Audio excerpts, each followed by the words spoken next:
कोल्हापूर शहरातील शाहूपुरी पोलीस ठाण्याच्या हद्दीतील अवैध मसाज पार्लर बंद करण्याचं निवेदन अखिल भारतीय भ्रष्टाचार निर्मूलन संघर्ष समितीकडून शाहूपुरी पोलिसांना देण्यात आले। शाहूपुरी पोलीस स्टेशनच्या हद्दीमध्ये स्पा व मसाज पार्लरच्या नावाखाली राजरोसपणे वेश्या व्यवसाय सुरू असल्याची माहिती संघटनेला मिळाली आहे। यामध्ये स्टेशन रोड, बसंत बहार, विनस कॉर्नर, कावळा नाका परिसर, दाभोळकर कॉर्नर परिसरात असे अवैध मसाज पार्लर सुरू असल्याचं सांगण्यात आले। बसंत बहार परिसरातील डिझायर ज्योती नावाची महिला सुमारे 20 ते 22 मसाज पार्लर धारकांची म्होरक्या असल्याचं बोललं जातं।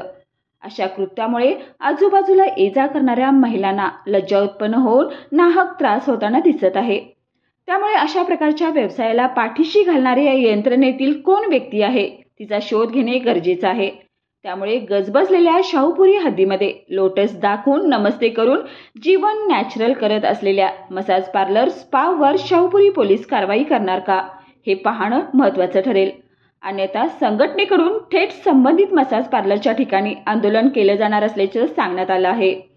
तसेच अखिल भारतीय भ्रष्टाचार निर्मूलन संघटनेने आपल्या परिसरात असे अवैध मसाज पार्लर सुरू असल्यास थेट संघटनेशी संपर्क साधण्याचं आवाहन केलं आहे। यावेळी अखिल भारतीय भ्रष्टाचार निर्मूलनचे धीरज रुकडे, प्रमोद कुर्ले, निकिता माने, अर्चना खानीवाले, सूर्यकांत वायदंडे, महादेव कापसे, जयश्री भाटे आदी उपस्थित होते।